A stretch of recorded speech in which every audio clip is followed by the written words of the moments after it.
birthday. All because of Odin. All because of Lucas's child. That's okay though. Happy birthday to Odin. Thank you, guys. Um, Absolutely. Again, I'm your host, Robert Alexander. Along with me here is Lucas Biggers, Shakura Armstrong, and a little later here will be Malachi and possibly Javier. Cool. Guys, we got a few things to go over today. I kind of want to continue our little panel type discussions here. So I got a number of topics that I'm gonna give to you guys based off of two main events here. Of course, you have the Mike Tyson versus Roy Jones Jr. extravaganza that went on this past weekend, and then also we have the upcoming fight this weekend coming up with Errol Spence versus Danny Garcia. Guys, right off the bat, just a general question here, but do you think that was a good idea to schedule these two events really back to back like that and both being on pay-per-view? Well, I don't know what to say about that one. I mean, really, I guess no would be the operative word for us fans, but sounds like everybody's trying to just, make sure they get all of these fights in before the end of the year. So, it's a good plan when you're trying to make up ground from the entire year of boxing. If you're a promoter, if you're an actual boxer, you know what I'm saying? So I'm not mad at them for it, but I wish they would spread out a little bit more. Yeah, my wallet does, that's for sure. Yeah. And are people really going to be choosing between Tyson and Spence? I don't know. I mean, for me, it's more you're paying for the celebrity of Tyson, and I think we're going to get into that versus, actual boxing, real boxing. Very true, very true. It's going to separate the casual fans from the fans that just want to see a spectacle, really. For sure. And with these pay-per-view prices that are going on for the premium fights nowadays, I can see a lot of the big drop off between the Tyson event and this Spence versus Garcia, which is a shame because these are two elite fighters going at it on Saturday. With that being said, guys, you want to jump into the topics, or you want to go over the breaking news aspect of the show first? I mean, if you feel like it, you can go ahead and break the news. This is your show now. I'm just a guest. So, guys, we have a few topics to go over in the breaking news category. So, the first one I want to start out with this. This is brand new. Snoop Dogg and Triller, the actual promotional company in the fight on Saturday for Mike Tyson and Roy Jones Jr., are starting a new boxing league called the Fight Club. The legendary rapper announced Tuesday, actually, that he's partnered with Triller, an entertainment music platform that put on a Saturday night's fight to create a new boxing league called the Fight Club. The league will have multiple events per year with Snoop Dogg as the host and announcer. Guys, the Fight Club will have 5 to 8 events per year with a similar layout on how Mike Tyson versus Roy Jones went. Meaning there will be a mixture between musical acts and fights. The fight will be on pay-per-view, and it'll actually feature connecting celebrities from various backgrounds, social media stars, professional athletes renowned for their athletic abilities, to celebrated musicians, as well as well-known actors and other stars that are willing to tackle on boxing. Meaning, it's not going to be a league like Mike Tyson wants to start here where there's legends. This is really just going to be a celebrity lace-filled event. Guys, just general thoughts on this, because this to me, if this is where we're going, it's kind of crazy. Oh man, it's a lot to take in now. Yeah, Uh, it's a lot. are they basically saying this is going to be all celebrity fighting? A mixture, a combination. So basically, they're trying to take the aspect, and we'll get into this part of the event later. But they're trying to take the aspect of a Jake Paul versus Nate Robinson. We've seen the hip hop beefs and the riffs from like some Soldier Boy, Ray J, all those guys riffing and beefing at each other. Is going to have the same concept, as well as even actors or that want to come involved. So it sounds like he's trying to put together basically a real life version of celebrity, not celebrity death match, because it's not like that, but like celebrity boxing match type of deal. I see what you mean, and I completely agree with your celebrity death match. I see where you were going there. Um, I gotta admit, I love it and I hate it at the same time. I think Tyson can do really good. So, for example, the Tyson Jones that we saw, the undercard. We can get into that though. We won't get into that. I think we kind of have to if that's what we're talking about now. I mean, I think they directly affect one another, if you know what I'm saying. I mean, my thing is, it's so like mixed. It's like a mixed bag of tricks. Like, oh, let's throw this in there, and what about this? Let's do that, and let's do this in there, and it's like.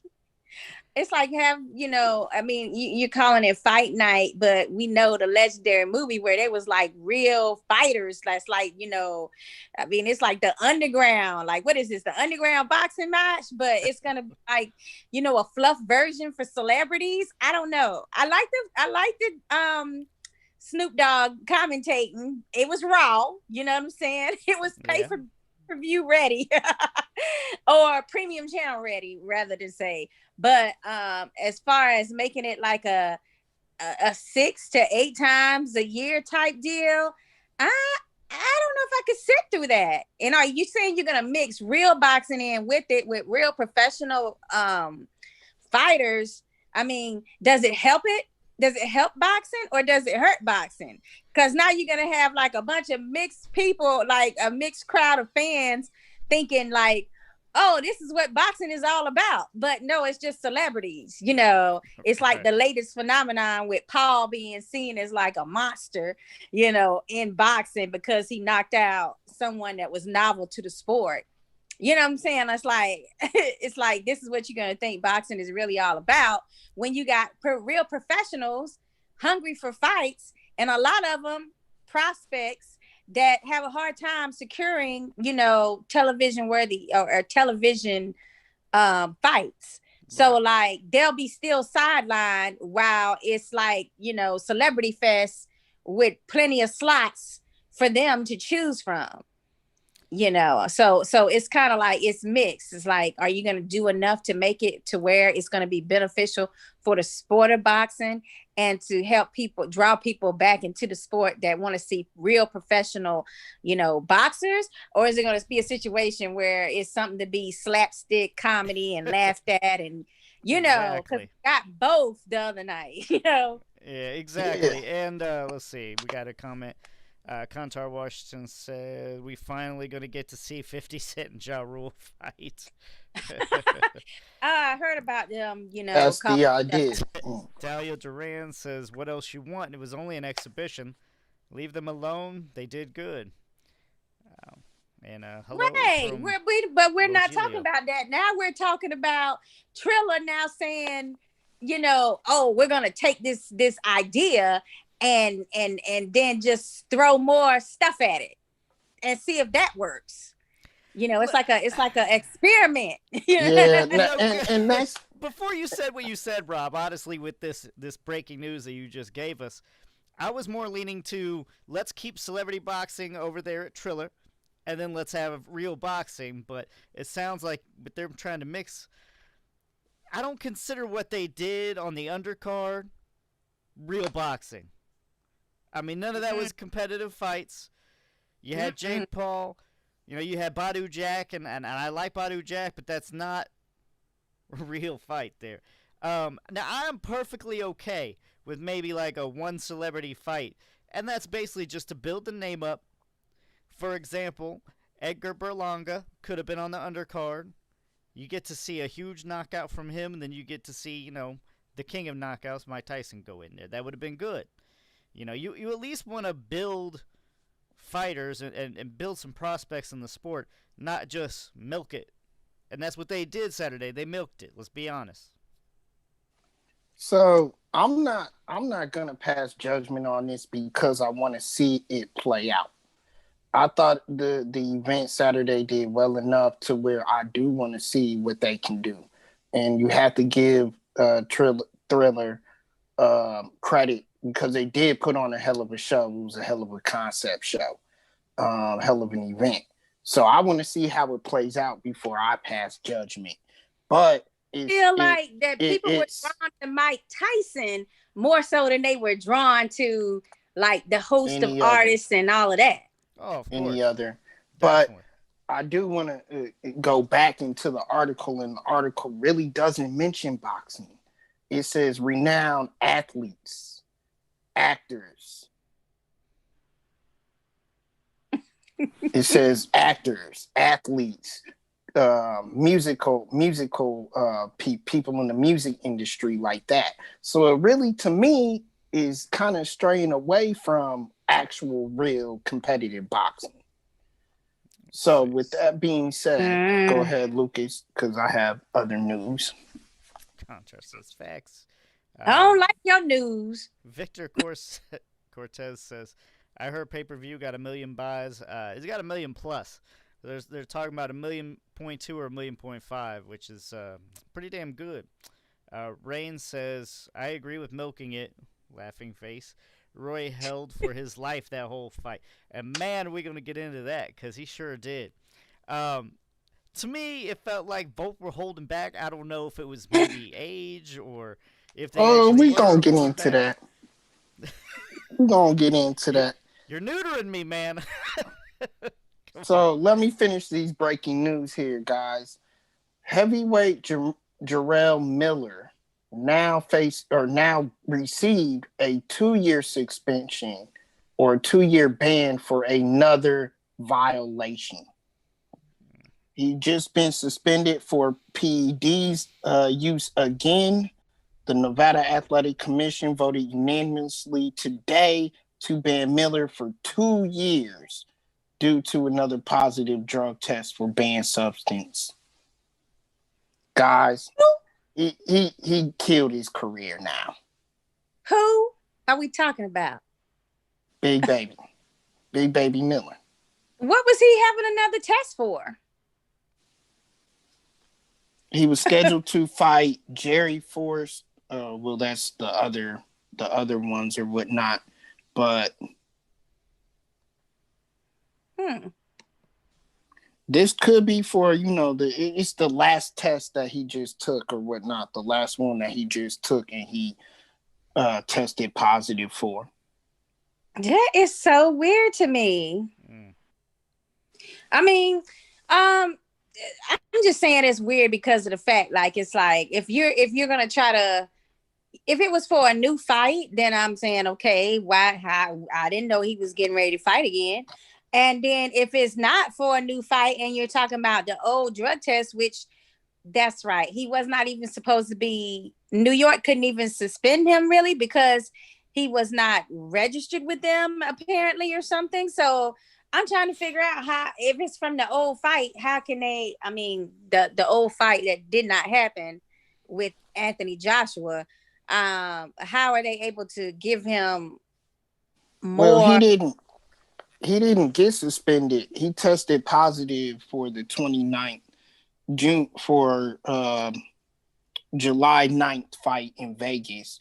So he failed an out of competition drug test leading into that bout, and he was forced to withdraw. The commission never took action upon that, and now they just finally went down and took action upon that and banned him for 2 years. Okay, which that was the fight he was going to be on ESPN's summer. fights with. Well, guess what? At this point, oh my God, I got a stalker calling me. Sorry. Hello, are you there? Shakira got a stalker. So yes, Yes, I got a serious stalker. at What I this was gonna point, say? it's I was, deserved, right? It's deserved. what?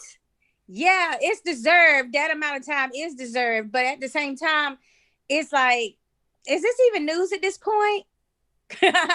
I mean, like nobody. It's like not. It's not like everybody in boxing was like stammering to see his next fight. Is what I'm saying. Like it's only news if it's newsworthy. Well, it's news to me to get a 2-year ban. You've already been out the sport for what? Almost 1 year, 2 years now already. And Yeah. you keep popping positive on these tests for these PEDs, and we don't need it. It's clean boxing. That's what we want to promote. If you can't test clean, get out the sport, Lucas. I understand that at the way, but they're making a, what do you call it? They're making an example out of him per se, but the way that they do it, as far as picking and choosing who they want to really find and who they want to really suspend and all this, it's like it's not for nothing. It's for nothing because it's like you're not sending a clear, direct message that works across the board for all athletes. So just because you're trying to do this to Big Baby, I mean, we all know some names, from familiar names, that have gotten like 6 months or really didn't even do 6 months. You know what I'm saying? Like, I'm just saying, like, in order for it to be groundbreaking and actually mean something, you can't pick and choose who you're going to give the fines to and who you're going to suspend. So that's what's wrong with it. And Big Baby was trying to actually say that, it had something to do with them not wanting him to be in the sport or not wanting to do something. Well, you're I right. I don't want him in the sport because you can't come clean. But okay. Well, no, he's saying that he was set up with the drug test. Well, he's saying that he was set up on the results of the test, as a way for him not to fight. So he's trying to say that it's some behind the scenes, boxing politics stuff in effect right now with him. Yeah, I ain't buying all that. How I feel about it is basically we already spent too much time talking about Big Baby Miller anyway. He Okay. really doesn't have any significant wins or anything to talk about anyway. I mean, he hadn't done anything except test positive. That's the most news you hear about Big Baby Miller. Right. Yeah, that's a problem. So now, guys, we're going to go ahead and jump into the two main discussions we're going to have today. First one, we already talked it up to hype it up a little bit for you guys here, but it's the whole event, Tyson versus Roy Jones Jr. First thoughts, and I think we all agree. Fans chime in if you agree or disagree. I would love to hear your opinions. But how do you feel about the show? I mean, I'll start off. I thought it was a great mixture with the concerts. Hip hop and boxing go hand in hand. There were some great performances put together there in between. I thought the build up for it, even with the undercard, the build up to it was very well, especially the co-main event. And then I thought that the main event didn't disappoint. I thought it actually met. It didn't exceed to me, but it did meet my expectations. I thought it was a great night and a great show for an exhibition bout. Lucas, you're dying to chime in. What are your thoughts just about the show? I mean, I would agree overall a success, but obviously there's ways to improve upon what they did. The production, though, as a whole, I was very pleased with it. So you can go in at this point now if you want to, Lucas. Well, I know you've you been dying holding me to. back, so Go ahead and go in about this undercard, man. What are yeah. your feelings about this undercard? The Let us undercard know. was super whack. I mean, you could have really got a lot of actual people that need to be seen. Some of these prospects coming up, a lot of eyes on them, as you could clearly see. We were just talking about 1.2 million to 1.5 million buys. that's a lot of eyes. You can build the next superstar. You can build the next Canelo off that. The problem is nobody was really given a chance. Okay. So I mean, ooh, I mean, it's a lot to unpack there. I mean, I love Badu Jack is one of my favorites. He's also one of the boxers that also donated his fight purse to charity as well. The person that he fought, I can't remember his name, but I should, because dang, that man had so much chin in his life. I mean, I can't believe that he did not like get knocked out or he didn't get stopped at some point. Yeah. But the rest of the undercard for me, it wasn't that great. I don't know what else to say, guys. I mean, seriously, I'm like sitting there thinking like, how? I mean, it was like a waste of so many boxing fans sitting there watching, and instead of like at least showing like, okay, like for example, this is what I thought, like instead of so many artists performing, it could have been a situation where after they, fought, after these particular boxers fought, you say something to the effect of, you break down whatever weight class they really are in, if they really are professional, and here's who's the matchup, who's the current champion. Like, make it a situation where, people are taking away something to where they're like, I might want to check this person out again now. Like, oh, this makes more sense now. Oh, okay, Pascal was the one that he fought last. Just something like that. That's what I'm meaning, though. It seemed more like celebrity boxing, and even the prospects that were on there. I know, obviously, Badu Jack's not a prospect. He surpassed that. But even then, like you're saying, it's not really, those stats and stuff weren't offered. But mainly because I don't think anybody really cared. Everybody's tuning in to see Tyson anyway. Right, that's true, but like they could have been there to see Tyson, but we could have, offered them something to lure them into watching some more boxing, because that's the end game. It should be the end game, is that you just have more attention on the sport, and you're gaining some people back. But it's not. I had to get in there, but it's not. Hang on, Rob. Victor says that shit sucked. Errol Spence and Danny Garcia. Anybody? We're definitely going to get into that right after the Tyson Jones recap. I do want to get you guys' take on Jake Paul. Oh, that's next. We'll go to that next. Hold on, guys. We'll go to that next. Recap, is it not?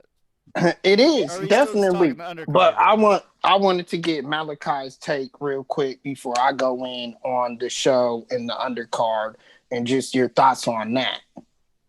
I like the first fight that was on a lot. I think he was a young kid. Now that was a replacement fight, though, was it not? Because wasn't the homie had caught the Rotman's. If I think I said that right, his son had caught COVID, and so they had to move the Coulter. He was supposed to fight the kid from the UFC, and they had to cancel that fight. But I thought that fight was good. I thought that Jake Paul and Nate Robinson was what it was, and I think that for me that was really the funnest part of the card. He didn't want to call it good. He wanted to call it entertaining, but he almost said good. He's like, that fight was. I mean, it was the most entertaining fight on the card. I'm sorry, it was. It stole the show. It did. I was going to say that.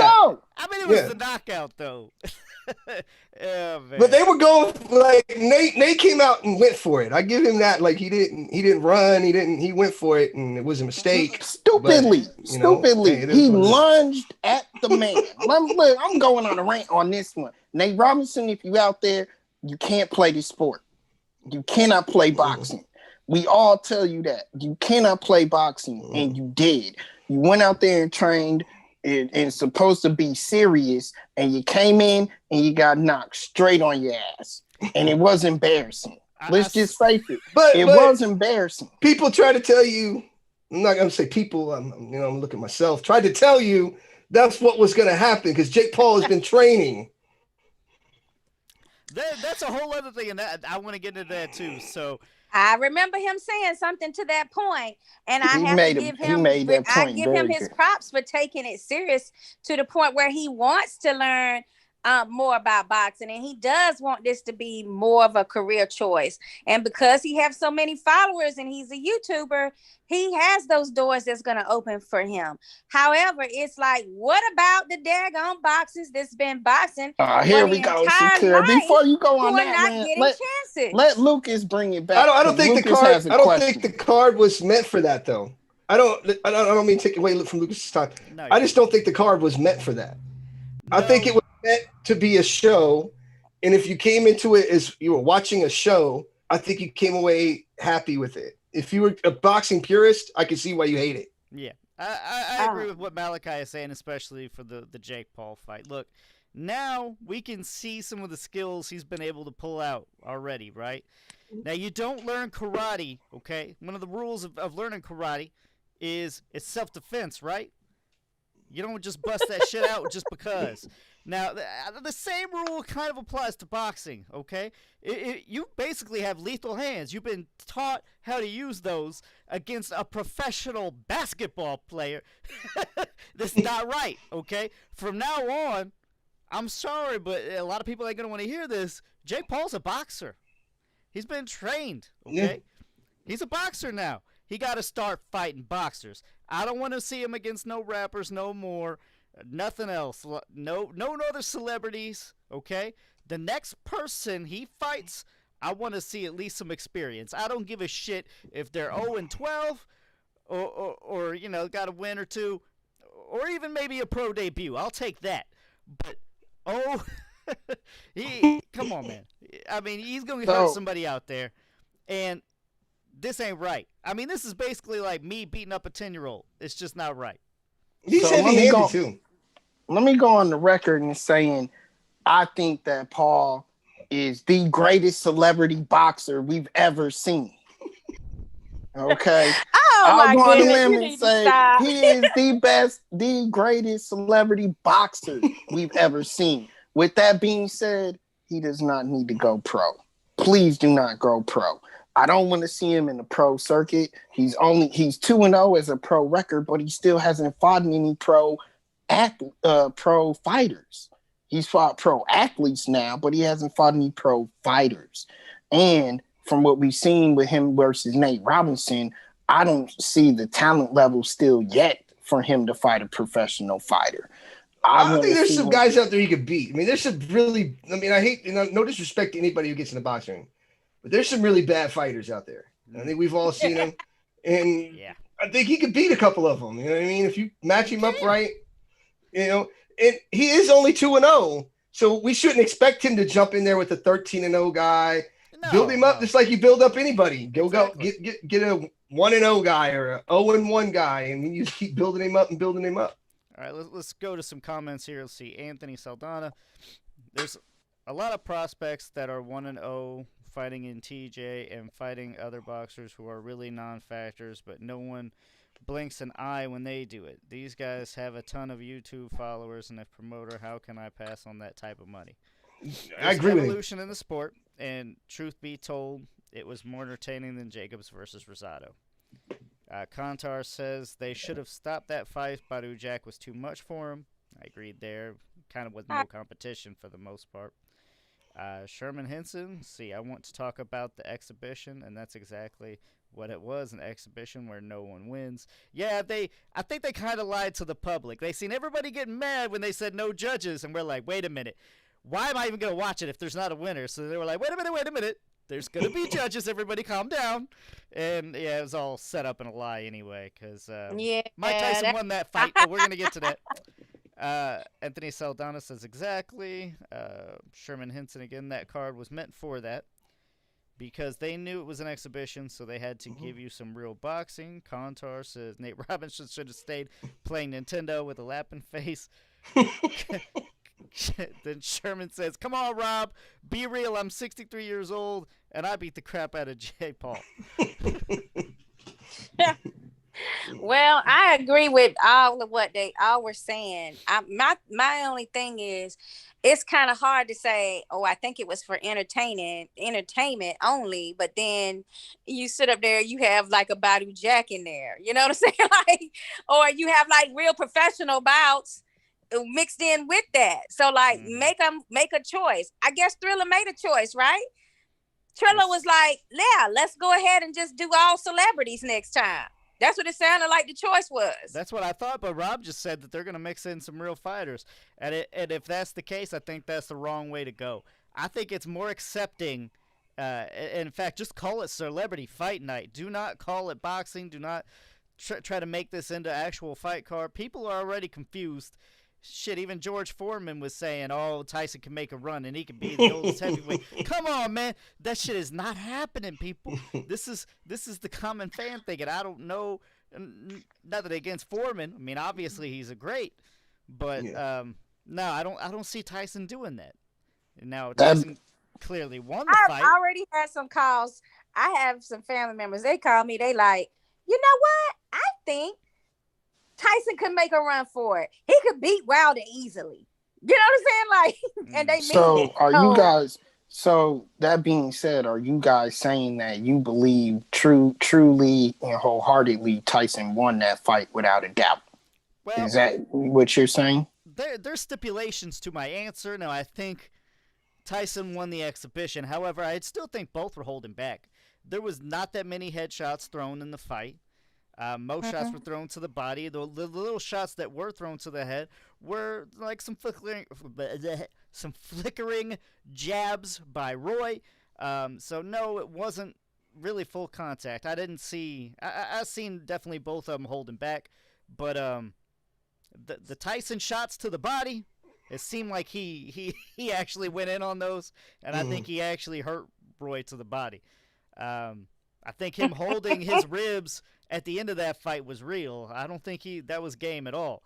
I found it more entertaining that it seemed like Roy was more exhausted than Tyson was.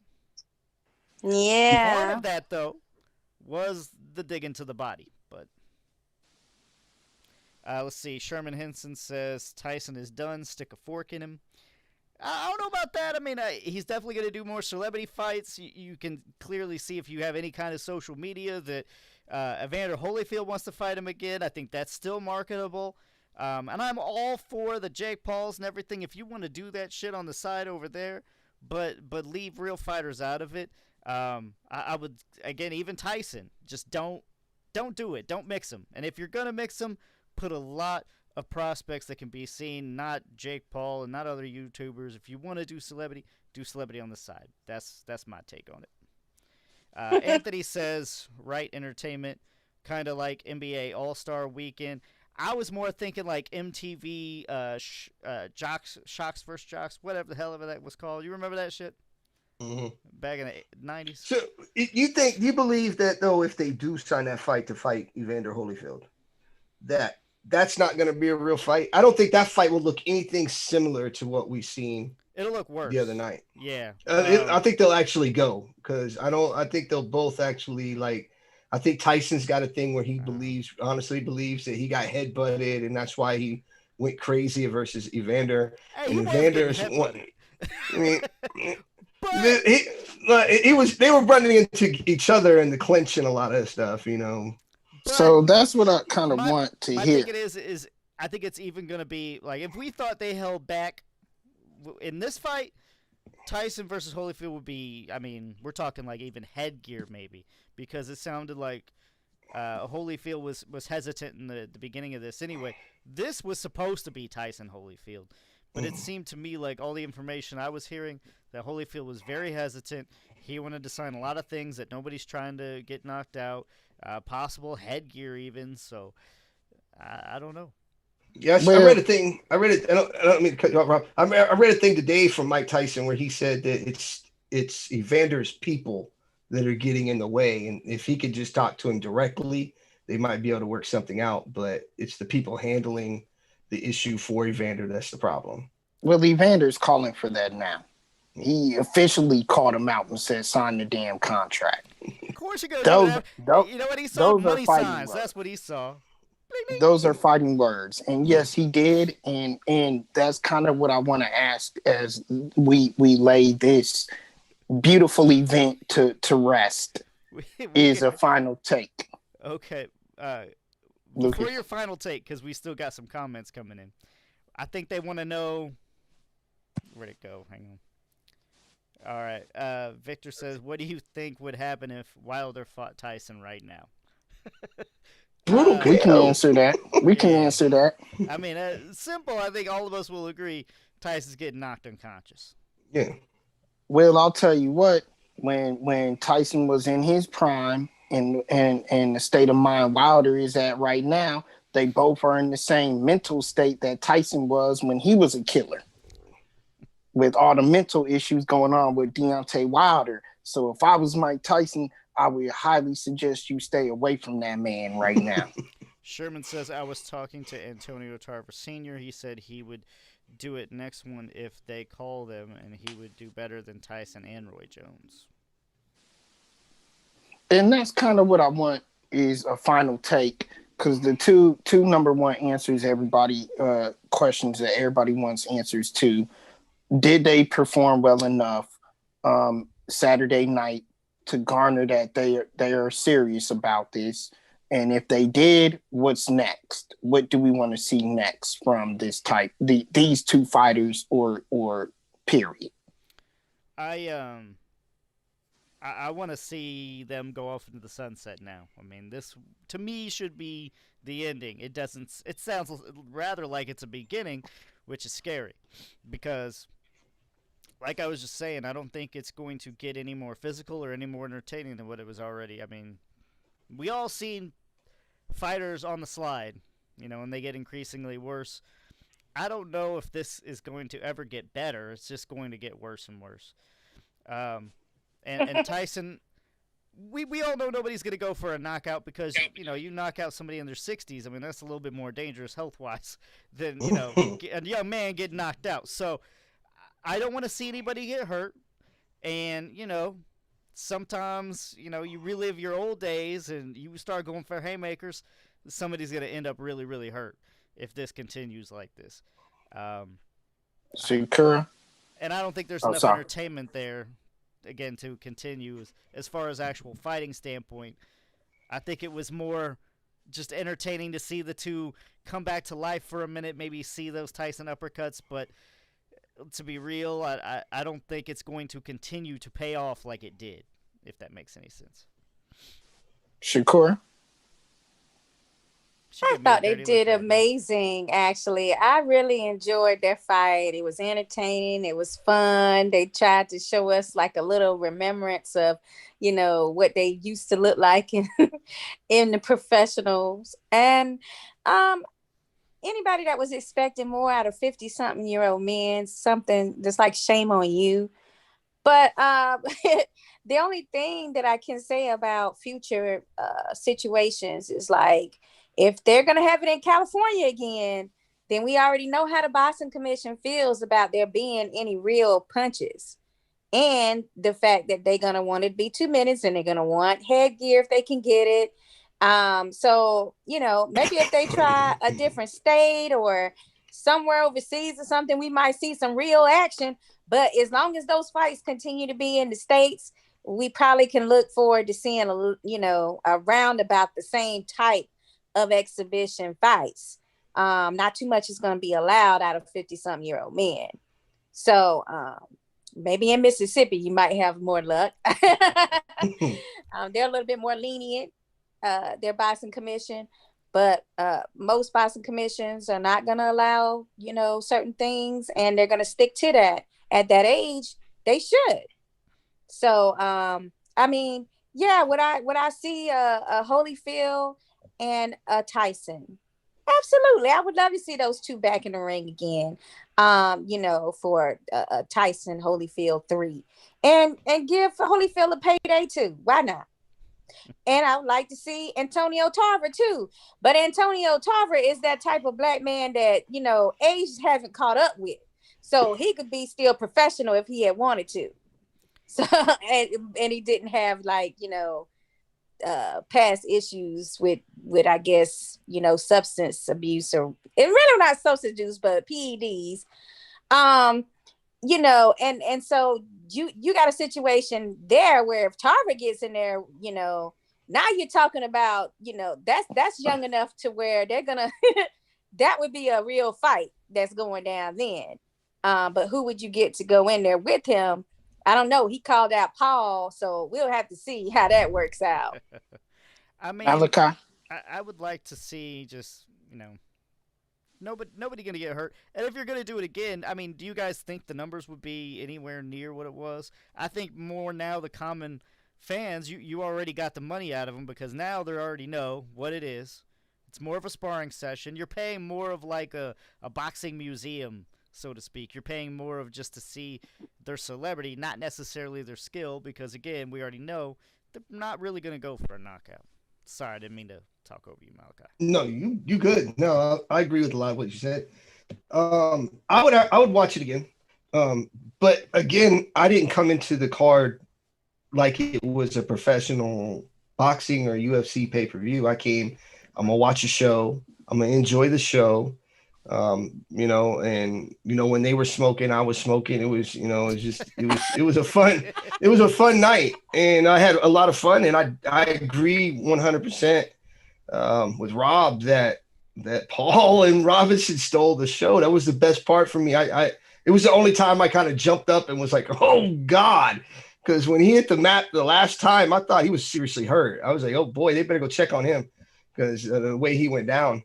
But I would definitely watch it again. If they put it together right, and I knew they were going to have the same.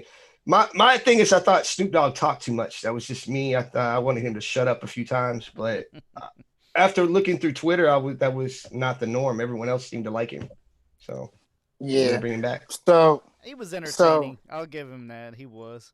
It would help if he actually learned a little bit more boxing, but maybe he will along the way. I don't know. He was entertaining, but I definitely had at least a moment or two where I'm like, just shut up, man. Yeah. well, he was a little too biased for Roy Jones. Roy, get him, Yeah. Roy. But that precious Lord moment, that was amazing for Nate Robinson. Look, I actually thought Tyson. I thought they did hold back, but I'm very much impressed with Tyson's stamina for this fight. And even after the fight, he looked like he could go another 2 whole rounds after this fight.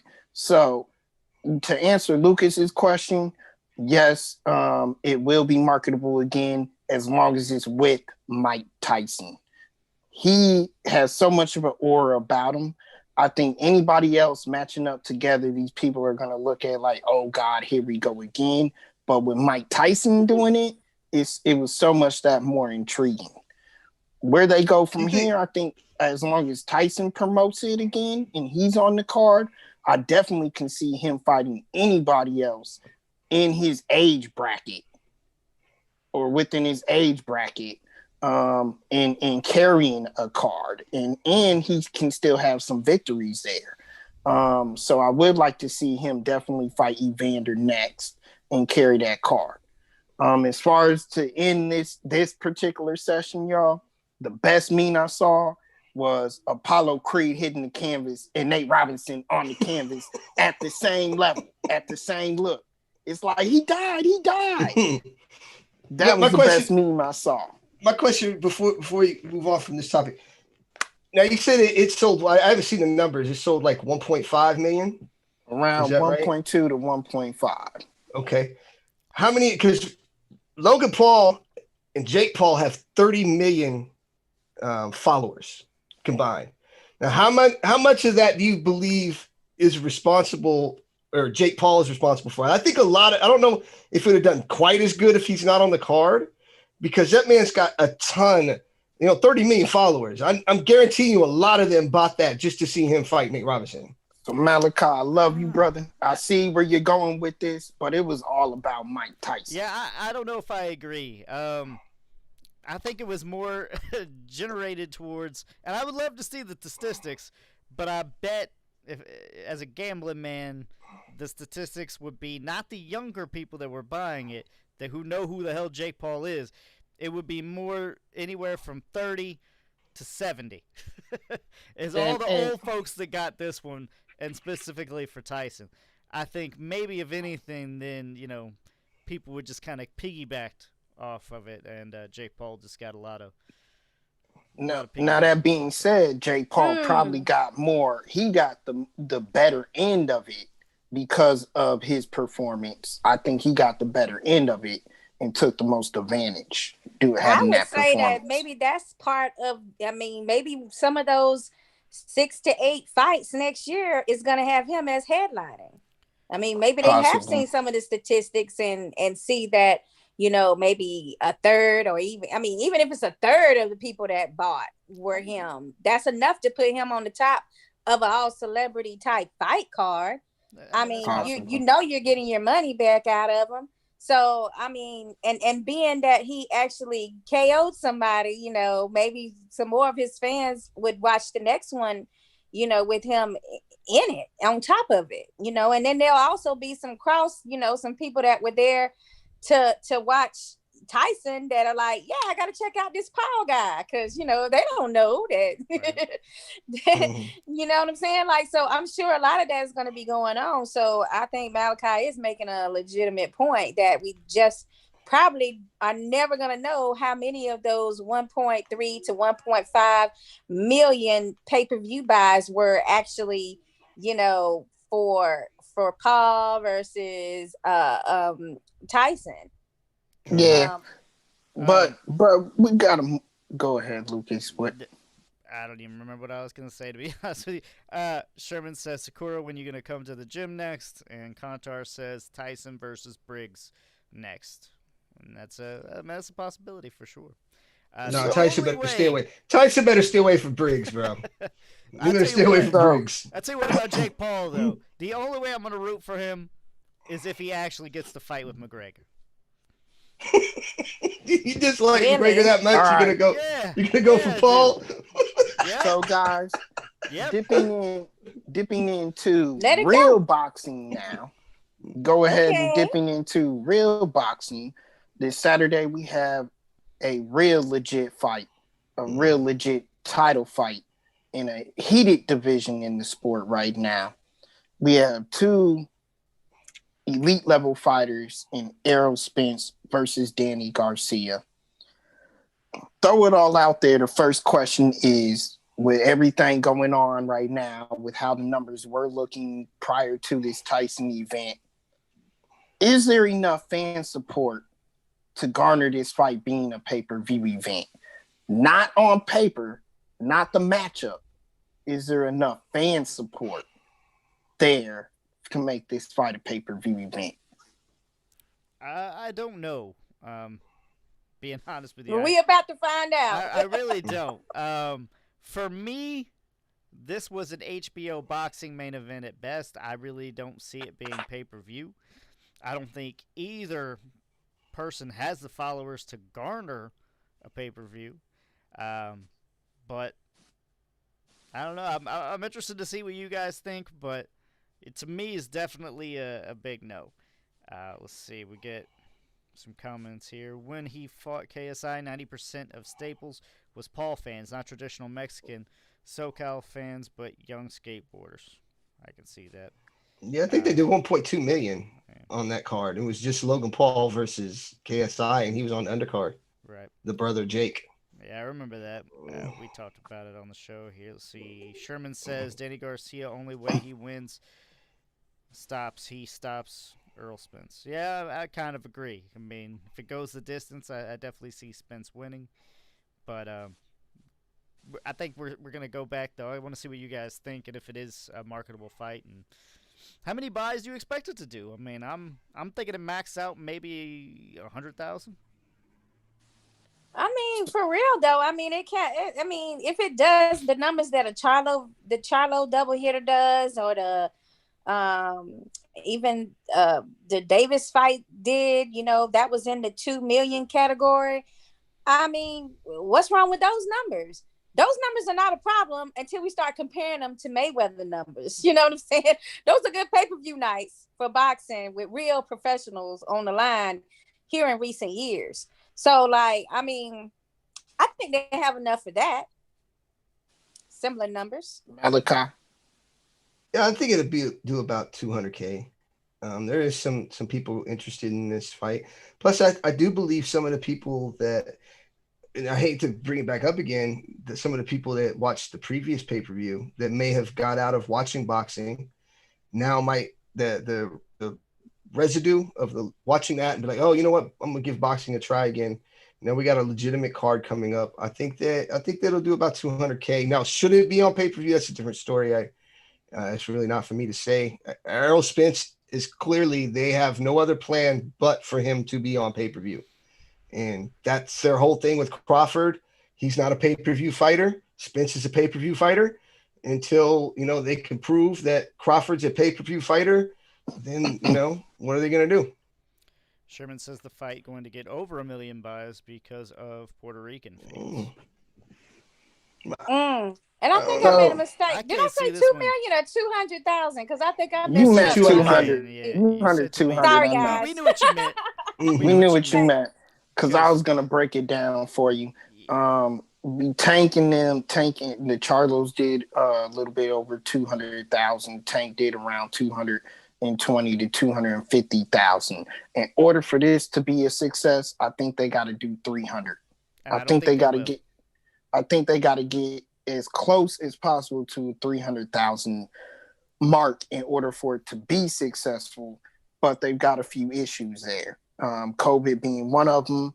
This Tyson event is going to have a drop-off. Malachi thinks it's going to lead up to more buys. I think it's going to have a drop-off effect. And like Lucas said, I think it really can fall within the 100,000 range. Unfortunately, and because of that drop-off. That's my next topic, the undercard, guys. And that's another major issue with this card is it's very lackluster. Sorry, I'm laughing. Rob Sherman says, Rob, you always wrong. I am kind of worried that you're agreeing with me. I'm not gonna lie. I'm always wrong.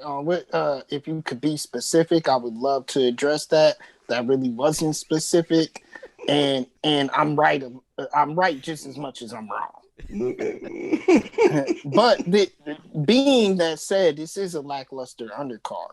Listen to these names. You got Fundora versus Ahmed. Anybody know those names really off the top of their head without Googling it? No, not really. Now, you do have Josito Lopez, and he's going to be in a good fight with... It's Rodriguez Jr., right? No, he is facing Santana. He's squaring off against Francisco Santana. Okay. So you do have that on the undercard. And then you have Eduardo Ramirez versus Miguel Flores, but they are featherweights. And my issue with featherweights. This should be a good fight. That is the whole undercard. So they're really banking on the Spence versus Garcia matchup because that is a very lackluster undercard. Now, that being said, do any of you see any of those fights? Malachi, you say you like the Flores versus Ramirez fight. Is that really the best they have to offer? It's not the best they have to offer, but it's still going to be a good fight. I think this kind of tells us that the last $1 million pay-per-view fighter right now is Canelo Alvarez. He's the last one that pushed $1 million, so he's really the last real pay-per-view king right now. So everyone else should really be fighting on Showtime or some other, HBO, as Lucas had said. So really, Canelo Alvarez is the pay-per-view king. And as soon as he can get away from DAZN, he'll be proving that again on pay-per-view. So I think there was a little biased in there, but you had to get that in there. I like that. Shakura, anything on the undercard that sticks out to you? I'll just stick to the welterweights. I mean, they got, they got the super. Oh, so does that mean that Fundora moved up again? Because it's saying here he'll be at super welterweight. Mm-hmm. Good. That's a good move. So I guess Lopez Santana, And I like featherweight. So what's wrong with Ramirez Flores? Nothing is really wrong with that matchup. My issue with Fondura, even though he moved up, he's fighting a guy named Ahmed who doesn't even have his photo posted on the PBC website. So, I do see that. so that's my It's a issue shadow. there. Lucas, you always want to see Josito Lopez though. That one could be a nice little fight for us. I mean, I always like Zito Lopez. I think he has a good fan-friendly style. With that being said, his name's still carrying weight, and I was just talking about this with a buddy of mine. His name's still carrying weight just off the knockout of Victor Ortiz, just breaking that jaw. I mean, he's lived off that and gotten a lot of fights off just that win. Um, he usually loses when he steps up, but no matter what, you get an entertaining fight with Josito Lopez. So that concludes. That I was concludes. gonna say that I feel like he probably is gonna win this one. I mean, I really feel He's like he's favored not to though. I He is would the say underdog this in is this actually fight. a 50-50 fight. Francisco Santana's a dog too. I mean, he's game for sure. This is going to be a good fight and actually could steal a show. I'm not going to lie. We don't know what condition Spence is in, and one thing's for sure though, if Spence is back, I think this one could potentially still steal the show. well, Which is, Spence has already said that he's going to actually box, that he's not going to get in any firing situation like he was in with, Sean Porter. So that should so tell us enough right there. So if he stays on the outside and doesn't get baited in, then, we know he's more of a superior boxer than Danny Garcia probably is. But then again, I never count Garcia out because he knows how to win, baby. And on top of that, if he catches you, that's it. I mean, so and Shakira, that's I'm the gonna reason why say Spence wants to out. I'm thinking that's why he wants to stay on the outside and box him. I think he said today I'm he was gonna going to save beat you the then. hell out of Danny. I'm gonna save you for save this talk for the next topic after this. But Lucas made a point, and this is my next question to you guys because we have to talk about the elephant in the room. What type of shape is Errol Spence in coming off of this accident? What will he look like? And could there even be after effects from the accident going into this fight? It's a Who mystery. wants to take that? It's a mystery for sure. I would like to think Errol Spence knows his worth. His team knows his worth. And only his team and him and his sparring partners really know, how much of Errol is back to normal. And I think if they weren't confident, they would try to delay, say there was some type of injury in sparring. So unless we hear anything come Saturday, or at least Friday for the weigh-in, I think he's back. I think he's at least back to at least 90% or better. Wow. I have to assume anyway. I hate assuming because, it makes the ass out of you and me, but that's just me. So Malachi, let me ask you a specific question then to that. Why Danny? Why going after a guy like Danny Garcia with your first fight back coming from a brutal accident like that and you've been out of the ring for so long? Is he disrespecting Danny here or is he trying to make a statement? Well, he's trying to make a statement. Now, they were supposed to fight before the accident. And then he had the accident and, they're still fighting. Danny is as I stated today, I don't know if you see my Facebook post. I hadn't said it publicly, but I got mad respect for Errol for just taking this fight. Because as we all talked about, he's been in this accident. He's had this long layoff. We don't know what he's going to look like when he gets in there. And he's taking on a guy that could potentially, he hits Danny Garcia as much as, some of us like to joke about him. He hits hard and he is a very good fighter. So this is a very dangerous fight for Errol. Now, I think it's a lot closer in the minds of some people, including myself, than it would have been prior to the accident. Because I don't think prior to the accident, I gave Danny much of a chance. But now I really have some questions and I want to see, just like everybody else on the panel, what Errol brings to the table after the accident.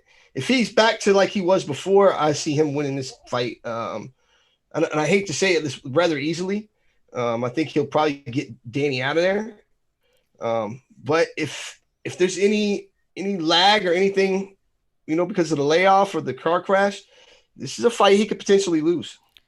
I don't want to speak for Malachi, but I think he's also basically based on this off styles, not really off boxing ability. He's not saying like, Spence is leagues and leagues above Garcia. No, I think it's just Garcia plays into Spence's strong suit so well.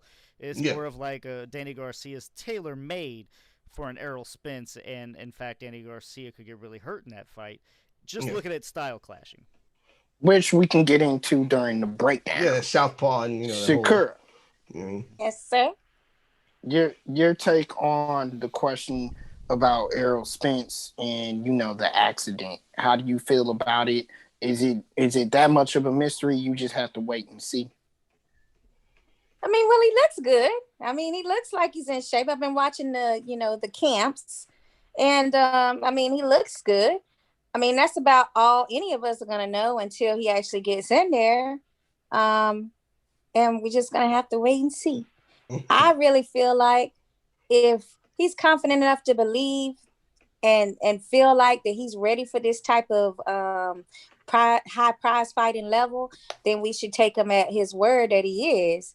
And, I hope that he's not, in a situation where, he wants to be better. So he's imagining that all of this is like, possible right after the, like a comeback. I would have personally preferred for him to do a tune-up fight first. But if that's what he feels that he's able to do, then, I'm going to support him all the way in that and feeling like that's possible.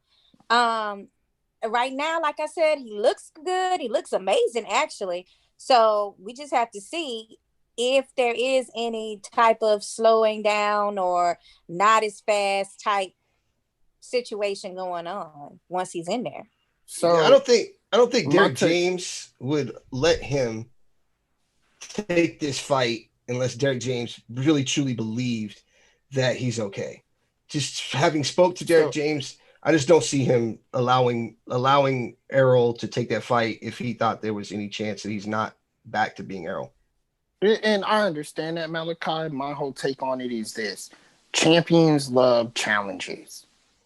All of them. You have to challenge yourself really, really hard in these situations to actually prove who you are. Not only to the fans, but to yourself. And coming up with a horrific accident like this, and Shakur, to your point, I think if he would have took a tune-up, he would have fought already. He would have, because he had plenty of opportunity to already do so. There was no constraints bringing him back this year, other than COVID, and he wanted to fight in front of a crowd. So that's why the fight got pushed back this far along, and why he's fighting this caliber of a fighter with no tune-up, because he wanted to just go right into the lion's den. And I believe, like Malachi, support what you said, whether he's at 100% or not. I'm very glad that he accepted the challenge, because as champions, you do need to challenge yourself in this type of environment. That being said, guys, we'll start with Lucas. Give us your breakdown and your prediction of this fight. Let's go to some comments here first. Contour Wash says a 90% Errol can still pull off the win over Danny. Errol is in the best shape of his life. I don't know about the best shape of his life. I mean, it's hard to say coming off that big accident. But then again, I'm not around Errol's, camp directly. So, I mean, I could be talking out of hand too. Nobody knows what kind of shape he's in, but Errol. He does seem dedicated, so I definitely see him being more cautious in this fight, as Sakura was saying. Maybe boxing more on the outside and staying away from that left hand. And I think literally all he has to do right now is worry about Danny's left hand. He's going to take it away and move away from it all night and win with the decision. I don't know if he could put Danny out. Danny's a tough dude. Great chin. I don't think he stops him. I think it's semi-close, but still unanimous decision for Errol Spence. Like we were talking about, I think style clash wise, I think unfortunately just Danny's going to play into his hands a lot. I mean, he's going to be leaping in, and Errol's good enough to catch him coming in. Expect a lot of check hooks with Danny trying to leap in and land that left hand. Mm-hmm. Shakura, you're up next. Give us your breakdown and prediction. And remember, we're keeping score. Well, being that his last fight was, one of those type of brawl type fights, he might, since that was his last fight, he may have the plan to, stay on the outside, but it may be something that he might decide to flirt with just a little bit. He can't afford to just be lackluster in this performance, guys, because of the fact that he's trying to build up a huge fight with Bud at some time. And if he comes in his fight looking lackluster, that's not going to be looking too good either. And so I think that he does need to take some chances in that fight to try to make something, action-packed happen. For me, I do see that Danny, it depends on what Danny we see for me. Because, if it's a Danny that starts out fast and actually, it doesn't take rounds and rounds to start his offense, then we're looking at a different fight for me. And I don't care how much Errol tries to keep him on the outside. His game plan is going to be to get on the inside because, this would be like one of the first fights that Spence has where he's actually facing someone that's just as big as he is. So, they both are big welterweights. So we can look forward to seeing that competitiveness. And with that being said, I still favor Spence in the fight unless we see a different Spence. I'm going in assuming that he will be the same as he was in other fights. So I'm not assuming that there's going to be an issue with, the accident. So if that's the case, then I do think that the superior boxing skills will come in handy for him when he faces Danny. Now, if he decides to go in there and start brawling with him, now you're looking at a different situation where I would have to lean towards Danny because he's just that type of fighter that, if he catches you, it's like, wow, you're not going to make it out of that round because he does have serious power. And there's no indications that power has gone anywhere. So, it's hard for me to say, guys. Can I say a draw? Is that your final answer? Everybody gets away with it. Why can't I? All right. Well, Shakur is taking the low road, not the high road. Malachi, who you got? See, I don't know if I can let her slide with that because I made Jules pick. I knew he was going to. I knew it. Shakur, you have to pick one now. And everything you said led up to Spence. You were all on Spence. She was leading to Spence, and then she was like, I just can't say it. I know, because I really love Danny, and I think that if Danny's able to catch him and he starts early, then he does have a chance of winning that fight. So if you had to pick one, some people are just saying that he doesn't have a chance at all, and I don't feel that way. I feel that he does have a chance. Gun to your head, you have to pick one. Who are you going with? I love going with the underdog. So you trying to force me into that corner? I need an answer. I picked Spence, so you'll probably win because this is not my strong suit. Apparently, everybody I pick loses. That's not true though. All Shakur, right, I'll go with Danny. I'm riding with Danny. Kantar says Danny never starts out fast. Danny gonna get behind on rounds, and by the time he starts fighting, it's gonna be too late. Malachi. That's why I said if he starts early. I like Spence. I thought I had seen a quote where Spence said today he was gonna beat Danny like Danny's never been beat before. So that would mean that he's has some type of plan of going in there and at some point, throwing some heavy leather. I know Angel Garcia said that he saw Danny getting him out of there in 7. I don't know, about that. Um, I think I agree with Lucas. I think that everything about Danny's game is tailor made for a fighter like Errol Spence. That looping hook, everything he does, I think is tailor made for a guy like Spence to take advantage of. As long as he's back to being Errol, I think he wins this fight by unanimous decision.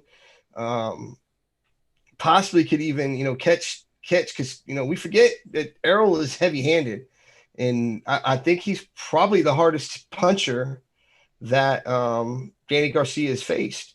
But we haven't really seen Danny hurt either, so I think it will go the full 12. But I got Errol winning a pretty lopsided decision. It sounds like most of us are going to be picking Spence, and I want to talk a little bit about what would Danny have to do to win this fight. Like I said, So that's not true. Shakur picked Danny. She did, but she didn't. And you haven't heard. And you haven't heard my breakdown. You gonna take Danny? So I said this earlier, and I meant it, and I do believe in his heart of hearts, he knows it to be true. Spence has to accept this challenge. It is a very dangerous fight for him to pick coming off of this layoff. Not even the accident aside, the layoff hurts in coming in with this type of fight. I believe the Danny Garcia you see Saturday night is the same Danny Garcia you saw fought Lucas Matisse. And that Danny was extremely focused, extremely aware of who he was in the fight with, and knew how to break down a fighter everybody feared in the division at that point in time. I know Danny's going to be ready, and I know Angel's going to motivate him if he's slacking in between the rounds. I actually think Danny's key here is to start off fast and put pressure on Spence because of the layoff and because of the accident. And people forget the accident, you're thinking physical issues. There's mental issues that come with that type of accident. There's PTSD that can occur. There's issues that we don't and aren't aware mentally that's going on with Spence. And if he doesn't share that with his people, maybe nobody knows it's going on. I think Spence will come in the fight. He will try to outbox Danny. He'll be baited into a brawl.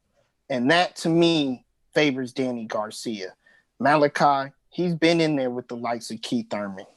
He has been in there against Power. He's been in there against Sean Porter. He's had experience with pressure. He's experienced anything you can in this division because he's fought all the guys you would want to fight in this division. Errol still has a point to prove, and that's why he picked this fight. He's going to be baited into a brawl, and he's going to have to show and tell. With that being said, Spence wins by knockout. You did all that. To just Spence going to win. Look, if you're Angel, what's your game plan? Start fast, pressure him, and to be honest here, in my honest opinion, you need to try to cut the man. You need to try to cut him and see if you can get him off his game and put his focus on somewhere else other than Danny. And I think if you can do that, get a possible cut in there, rough him up a bit, all that stuff, then you got a shot too. If you can really go in there and brawl him and take him off that. The problem with Spence is he's so mentally in the game. Nobody's been able to throw the kid off focus. I was gonna say pretty much the exact opposite. I think really, if I'm Angel, I'm telling him, you don't even throw a punch to the head in the first 3 to 4 rounds. Everything is to the body. One, we don't know what kind of shape he's in. It's been a while since he's been in the ring. and sparring and everything else, running is all different from actual fighting stamina. So you want to attack that stamina. Do not go hard at him early because I think Errol's going to be gassing late. Not only that, but set traps for him. Don't be coming at Spence. You're asking to get knocked out. Do not do that. Set traps. Have him come at you. You know where your placement is. You load up on some well-timed shots.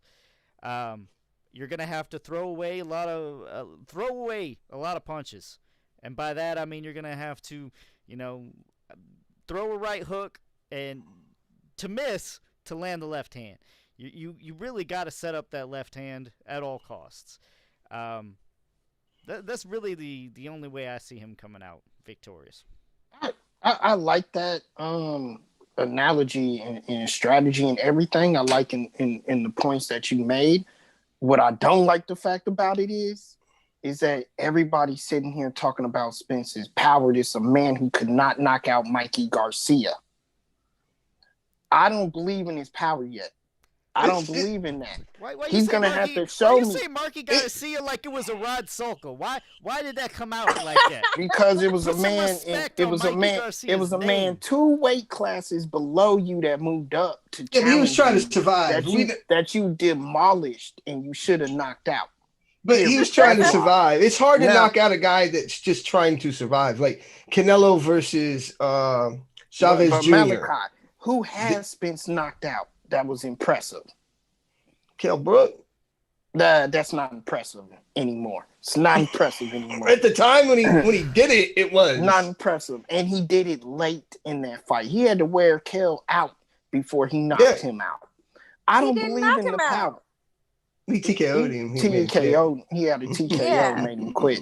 But and good point, Shakur. He didn't flat knock the man out. I don't believe in Spence's power yet. I haven't seen it. I think it's more the pressure and the talent that he has. He's able to bulldoze over these opponents. I don't believe in that. Therefore, if Danny comes in here and tries to hit him with the body shots, one, we don't know if he can land it clean all night. We don't know that because Spence does have good defense and good movement. So we don't know if he can land it clean. Two, that's not Danny Garcia's forte. That's not what he does. He doesn't try to outbox you. You can't outbox a boxer in this one. You got to rough him up. I didn't necessarily say outbox. That's not what I said. Well, I really like Lucas's keys to victory. I mean, Lucas was right on point. Yeah, if you want Danny to lose. Yeah, well. Lucas, I think that you want to change your opinion. You sure you don't want to go with me on the dark side and go with Danny? I'm simply saying if I was Angel, that's what I would do. Now, can Danny do it? Obviously, I don't think that's their game plan. I don't think that's what's going to happen. Otherwise, I would agree with you and pick Garcia. But then again, now Garcia's going to win. Like I said, I don't seem to. They seems to go against me. Everybody I pick, it doesn't matter. And I can make it sound really good, but apparently I don't know. What's my record now, Rob? It's got to be bad. I mean, we're all close. No, we're all pretty close. We're all like 1 to 2 fights away from each other. Nobody's undefeated. Okay. So we're all pretty close. We got some comments. Yeah, he says Spence gets praised taking on Thurman's opponents. Brook was compromised versus Spence by all means. 100. See, Kantar says Danny never. I already read that one. Never mind. I think that Danny. If I was Angel Garcia, I would take a long look at the Kell Brook fight. Because I don't know about anybody else, but I had Kell Brook up going into the 7th round by like a couple rounds. And a lot of what Kell was doing was getting to Spence to the point that if there's one point in the fight in like either the sixth round where Derek James like, yo, you're all right, get into this. And at that point, he made that adjustment and changed the fight. So I would take a long look at what Kell Brook was able to do, even though they have different styles. But I'm saying like the clinch, rough him up, like Lucas said. I would try to go to the body a lot and definitely try to make it an ugly fight early on. Because what we've seen with what like the Keith Thurman fight with Danny, it was in the later rounds that Danny started winning, and he was still carrying his power, and he was hurting Keith at points in that fight. He was the one landing the cleaner, sharper punches at the end of the fight versus Keith Thurman. So I think I do agree with Lucas. I try to get him into those later rounds, and I would go back and I would take a look at a lot of stuff that nobody's had real great success against Errol, but I would look at what other guys did really well and see if I couldn't implement some of that into my son's style without changing his style completely, if you get what I'm saying. Gotta disagree with you again. And here's why. Just in a disagreeable mood with everybody. Well, because I don't agree with Danny looking at other fighters and emulating his style in this fight because of Danny's reputation and because of his style. Look, he was the first one to expose Keith Thurman. He was the first one to ever expose Sean Porter. Sure, Keith won that fight, didn't he? Yeah. But so he exposed him. It was very close. That was the very close. How do you get exposed if you win, bro? I don't understand that. I don't understand that. He exposed Keith Thurman. He exposed Sean Porter. And he's going to Sean Porter won that fight too, right? He's going to expose Errol Spence. He's going to expose Errol Spence because of his style. Danny's just not that level yet. He hasn't been able to get past those guys yet. And he still can't because there's a gap. We talk about this all the time. There are different levels in boxing. Mm-hmm. Danny is an elite fighter, but he's not at that level, and he hasn't proved to be at that level yet. And he does expose these guys though because he pushes them to the limit, and he's going to do that with Spence. Thus is why Spence is in dire need of a knockout in this fight. A dire need of a knockout. Otherwise, to me, I think he's going to be in trouble. I don't know. I mean, you kind of disregarded what Malachi was saying for the most part, and I see a lot of good points he was making. Errol Spence fights well at a distance, but I think he also fights really well up close. He's a very good in fighter, and you got to take that away from him. So he's not saying to emulate necessarily styles. He's saying to learn from those fights and what they did well. Yes, Danny Garcia is definitely not going to emulate a Kell Brook. That's just it's two varying different things. But you can learn things such as that. So when he's inside, he can hold him and then push off and try to land the big left hook. I mean, but he does have to suffocate. When he's inside, he needs to clinch. He needs to be Roy Jones from last weekend in this motherfucker. That's how he wins. No, I'm not saying go and take like what Kell, like his style. I'm saying you got to look at the fight and say, well, when Kell was on the inside, this is what Kell did well, and we could do it better. This is what we could do on the inside. Just take some things that you've seen because not a lot of guys have had success against Errol Spence. So you're gonna have to find something in. If we know that, hey, this style is kind of tailor-made for Errol, I'm sure that, Errol's team knows that. And so does maybe, I think Angel does, no disrespect to him, but I think he believes Danny can beat anybody and it doesn't matter, Kantar says Sean Porter had great success against Errol. Danny needs to look at that fight. Daniel Munoz says by the time Porter retires, he will have every great name the division has to offer.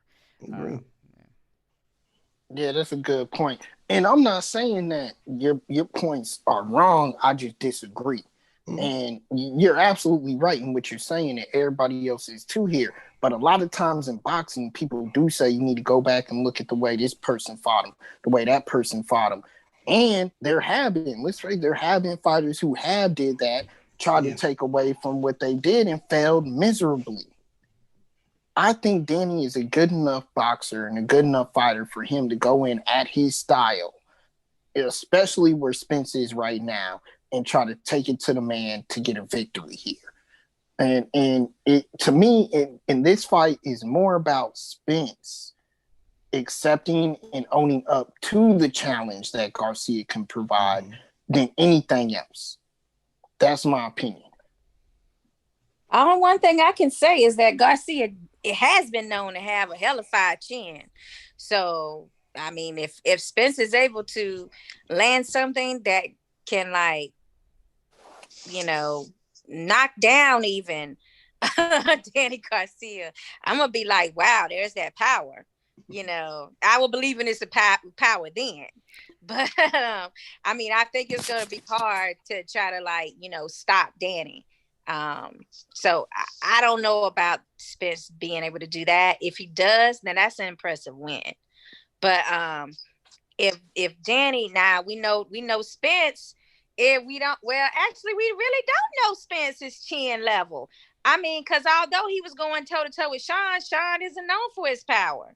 So that's something else that we can look forward to understanding a little bit more with this fight.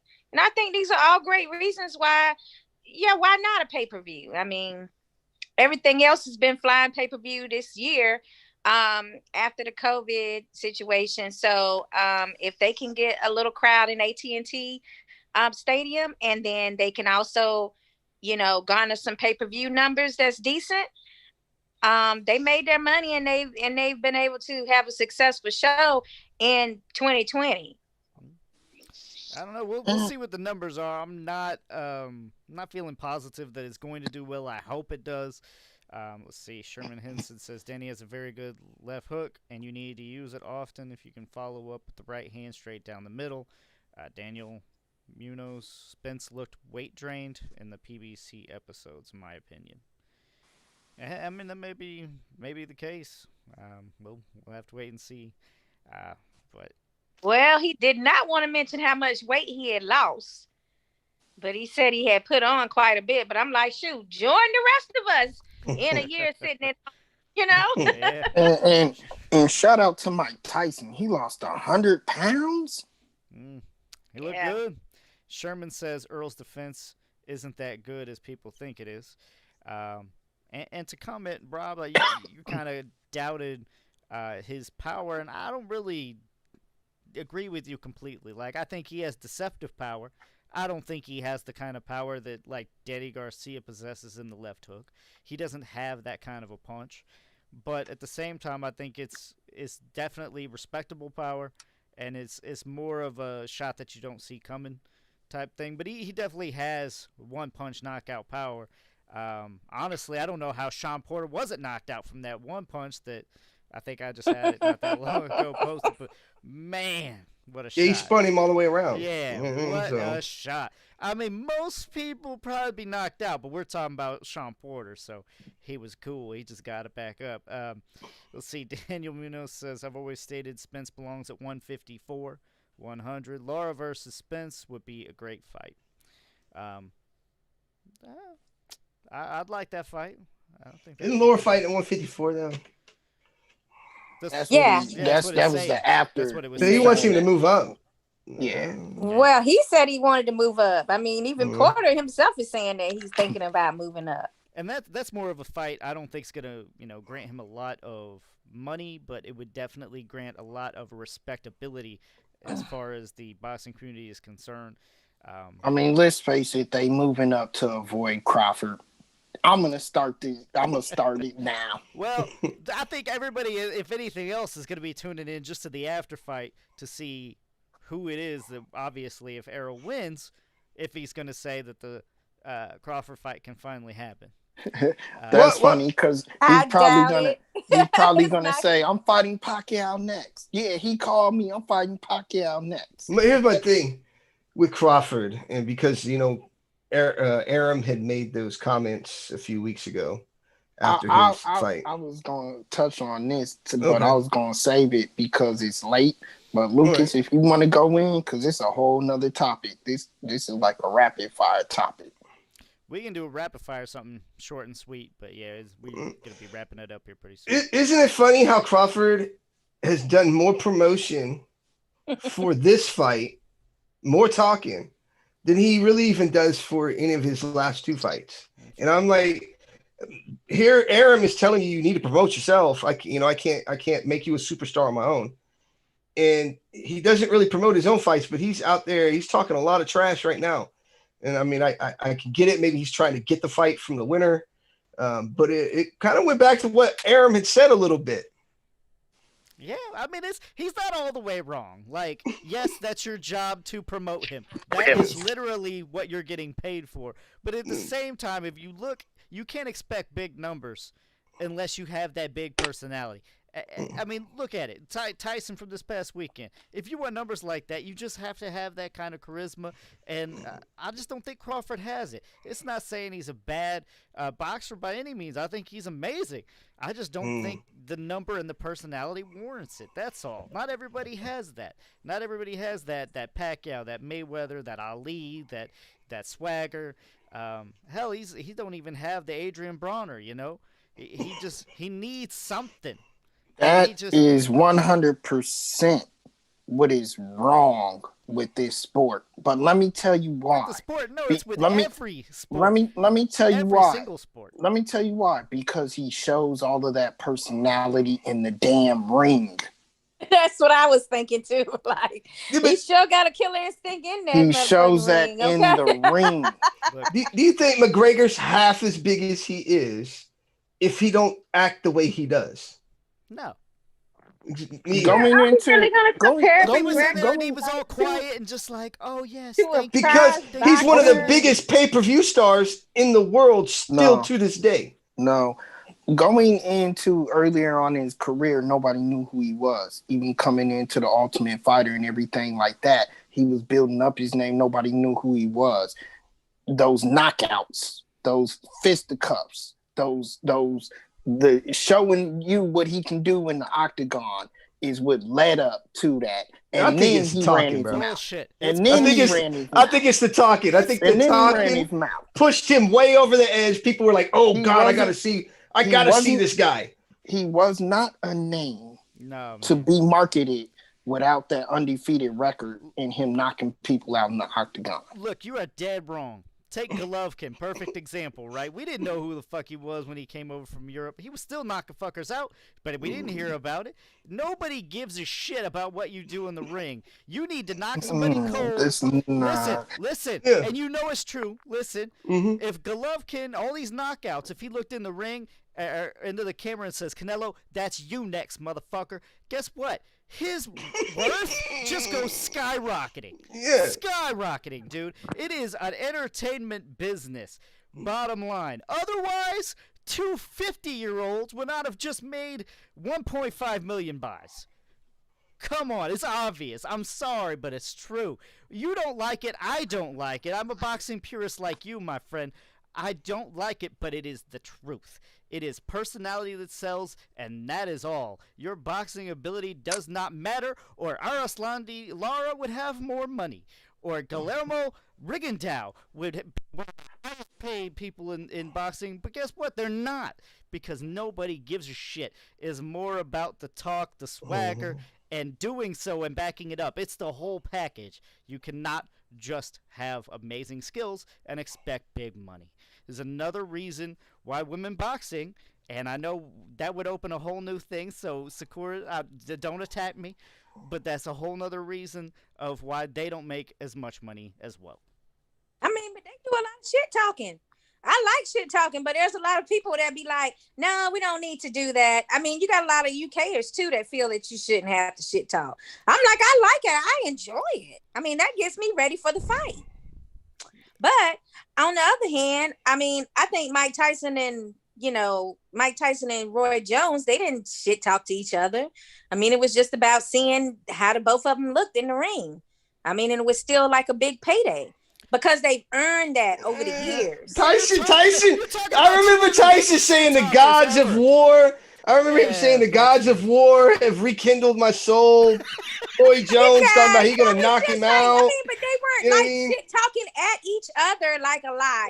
They were like, I'm gonna knock him out. And the other was like, I'm gonna knock him out. I don't know. They're supposed to say that. That's not real shit talking. But shit talking is when you say something like Wilder said, like, you if you die, you know. But you're talking about the two biggest shit talkers. I mean, Mike Tyson says he's going to eat somebody's children. Yeah. Nobody shit talks the way. I'm going to tell y'all the truth. Nobody shit talks like Fury. Fury is got my number one trophy when it comes to shit talking. You want to know how you're supposed to shit talk? then you need to look at some footage of Fury, because I think that he's really awesome at it. I mean, but I'm just saying, like, So then, how is Bud Canelo is still not winning? like, I'm just Because saying, Canelo for don't me, talk trash. Bud's skill level and the fact that he gets in the ring and he has a killer instinct. Damn, I mean, like, people should like gonna be on board for that. I'm like, every time I'm like, oh, I can't wait to see what he's like in the ring tonight. You know what I'm saying? Because at some point he's gonna get a killer instinct and he's gonna start getting pissed off in there. Like it's just, that's just nature of it. But I understand what Lucas is saying, where, well, if you don't know a Crawford, right? If you're not a Crawford, fan, you don't necessarily know that this is the way he behaves in the ring. So it would be nice if we saw a little bit more, antagonizing beforehand. Like you play the villain. Like me and Twine had talked about this on our last show. Unfortunately, he may have to become the villain. And that's what I'm tired of. That's what I'm tired of. I'm tired of a black boxer having to be a damn villain. Well, that's what we were talking about. That's what I'm tired of. Like, why they got to be a villain in order to garner fans? I don't think he has to be a villain. I don't think that. I think he just needs a different shtick or stigma, some different. I don't understand it. I don't understand. Well, Andre Ward, you can't. I don't know, bro, because Andre Ward is completely the opposite. Andre Ward was the altar boy, the good guy. Nobody liked him, right? They didn't even watch him. They didn't even, unlike Floyd, you didn't even watch Andre Ward if you didn't like him to see him lose. Hopefully, you just didn't care. You're like, I don't care about Andre Ward. I mean, you take Pacquiao, okay? Pacquiao, I mean, he shit talked, but he did it in a nice way. Like I'll never forget. Look, versus the Margarito fight, they were hyping it up and they were showing Pacquiao footage of Margarito's training methods, right? And they're like beating his abs with sticks. Yeah. And they showed Pacquiao, and they were like, "Man, he's going through crazy training. Look at this." And Pacquiao just said, "Good. He's going to need it." Like, like he's nice about it, but in a way, Pacquiao's a rare guy. I mean, I understand what you're saying. There's ways of doing it, and just like he was saying, Rob was saying, Canelo's another one. Like, he could be so nice that it's almost intimidating in a way. It's strange, but there's just a charisma about Canelo. Not to mention, Canelo's Mexican. I mean, he has a built-in fan base that is enormous. If you continue to win, the Mexican people will love you forever. Mexican people and UK fans are probably the two greatest boxing. I mean, they hold boxing. Forget America. America just spends the money. That's where all the pay-per-view buys come from. Because apparently, even though we don't have as many boxing fans, we are still charged out the ass on all these pay-per-views compared to UK fans. And Mexicans apparently get it for free. From what I understand, there's not even pay-per-view in Mexico. So, I mean, yeah, they're just sticking it to American fans. But supposedly we the ones that's got it to spend. I guess. That's their logic anyway. But I mean, Manny would be like, you could say that these two people, I mean, you could say that the two opponents, they can have, a conversation beforehand and be like, look, I'm gonna be talking shit because we got to market this. I need a big payday, and I know you need a big payday.